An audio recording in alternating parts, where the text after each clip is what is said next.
Did you all know that terrorists lie? Have you ever thought about that? You ever thought, you know what? I bet terrorists are very honest people.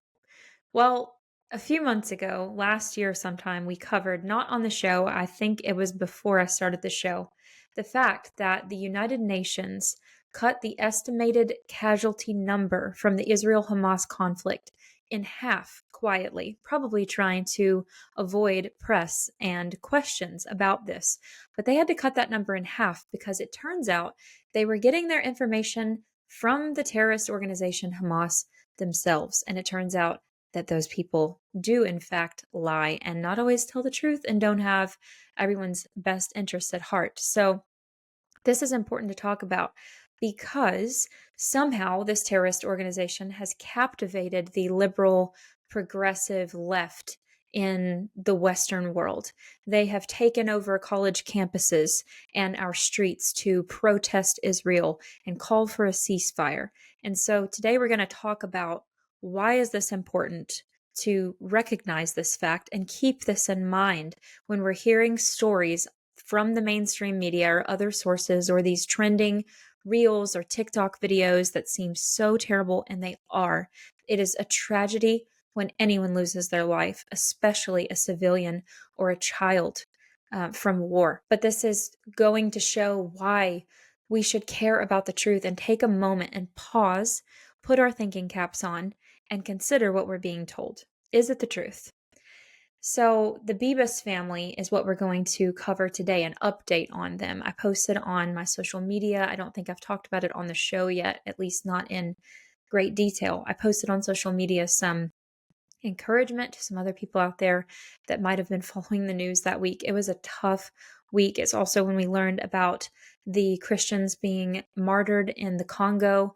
So it was just my encouragement to all of us that one day Jesus will return and he will set everything right, and to pray for Yarden Bibas, the father of this family that is still alive, and for all of the nation of Israel that they would turn to Christ. But that we know these children are in the hands of Jesus right now, Ariel and Kefir. So today I'm going to give you some updates on them, and we're going to talk about why all of this is important and how it plays into our episodes we've done before on Israel in this entire conflict. So let me start by saying that I am not someone that blindly trusts and accepts everything the nation of Israel does. I would critique Israel if I felt like there was a need to be critiqued. And I'm sure there's things in their past as a nation, as every nation, that we could critique and we could talk about and things that they've done wrong. However, in this particular conflict, it is not hard. It is not complicated. It's not nuanced. It's very clear which side is the side of truth and righteousness. So, obviously, we know that Israel was attacked by Hamas October 7th, 2023. They paraglided into a music festival to innocent civilians, women and children, which the progressive left often has nothing to say about them as victims, except maybe to justify the terrors that were enacted that day on innocent people, children, grandmothers, women, by saying that, well, Israel is occupying Palestine. And we've broken down why that is incorrect. So you can go back and watch some of my videos on that. And I'm sure we'll talk about it more in the future. And I'd love to have some guests on about that. But anyway, so they committed a terrorist act on Israel, and Israel has been retaliating and waging war against them and trying to defeat their enemies that will not leave them alone. We've talked about the fact that they, over the last, not quite 100 years, but over the last several decades since the formation of the State of Israel, they have tried to compromise and give land to these people in exchange for peace, and they want nothing to do with that. So, on that day, the Bibas family was taken hostage: Yarden, Shiri, Kafir, and Ariel. Ariel was 4, and Kafir was 10 months old. This is absolutely devastating and horrific to even talk about, but it is important, and we want to commemorate them and speak the truth on their behalf, the ones that no longer have a voice in this. So Hamas took them as hostage. Yarden was released at an earlier date. Unfortunately, Shiri and her two beautiful baby boys were killed in captivity there. So, as they were returning to the bodies of this family to the Red Cross, there was a disgusting display, a celebration that went on, and I'll show you a short clip of that.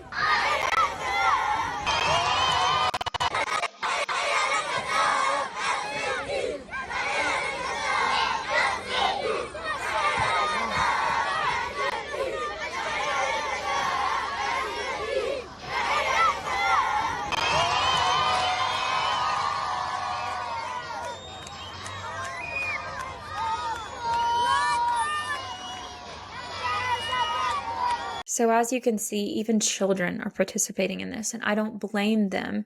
It just goes to show that Islam is not compatible with the West.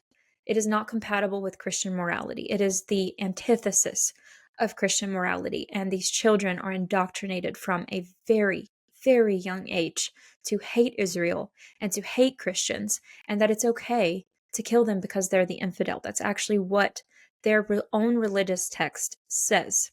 So I know a lot of people try to say, well, there are nominal Muslims just like there are nominal Christians.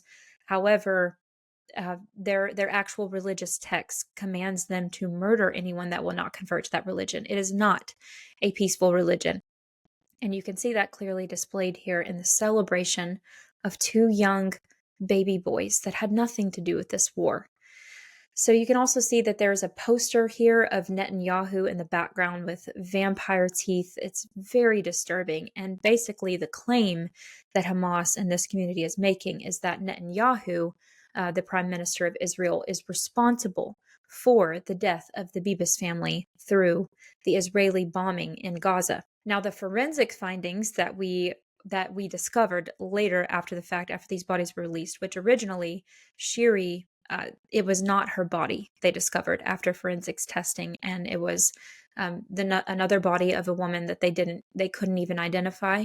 And so then later after the fact, they were given Shiri. Some people think that this was intentional and meant to cause more emotional harm to their family and to Israel in general. But the forensics findings, this is important. This is what we're talking about today.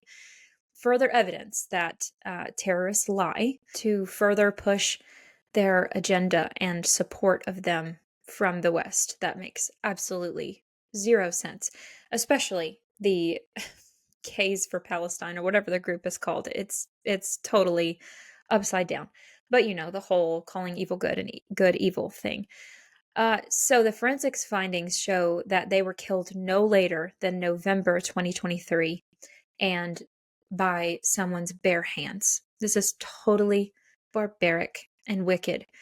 They later committed atrocities against these children and this woman's body to try to cover up what they had done and to blame Israel. They murdered these people in cold blood and then tried to cover that up and blame Israel.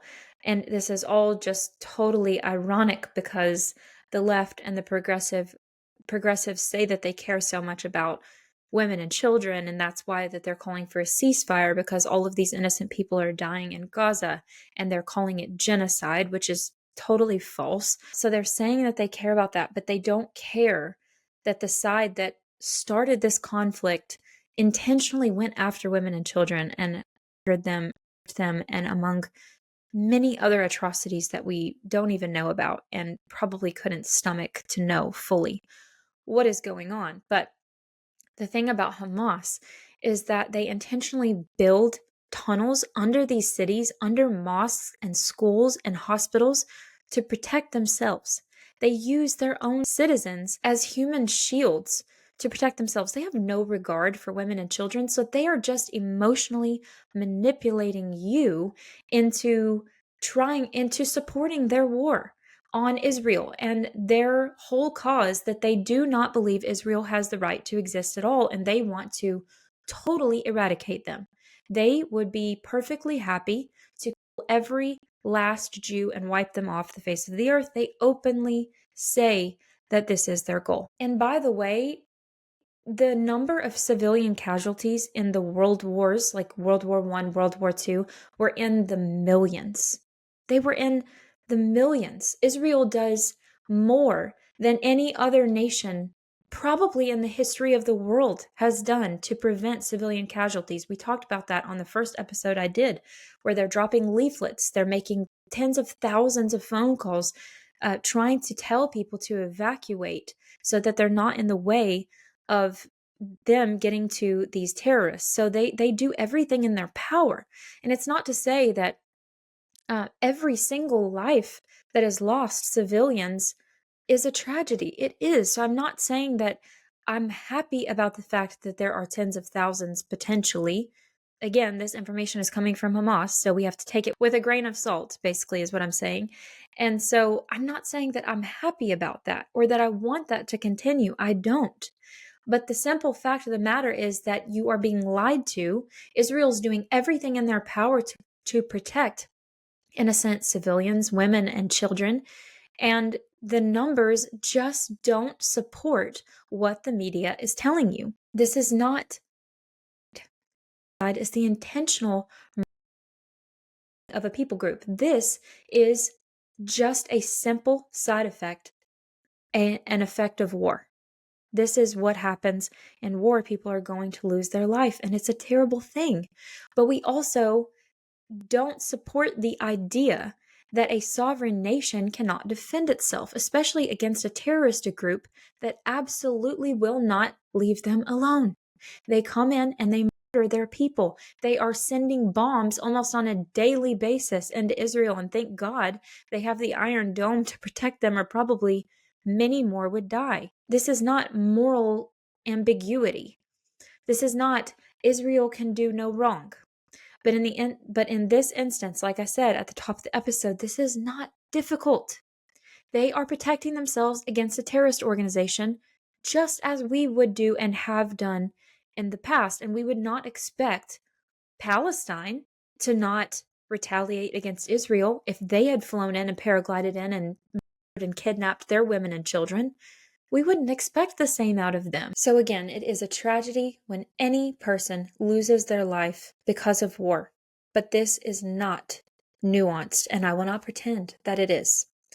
I will pray for Israel. I will pray for the people of Gaza and the terrorists themselves, that they would return and repent. But this is not a hard issue to choose a side. Pray for the father, pray for the family, pray for Israel. This is absolutely tragic and unimaginable.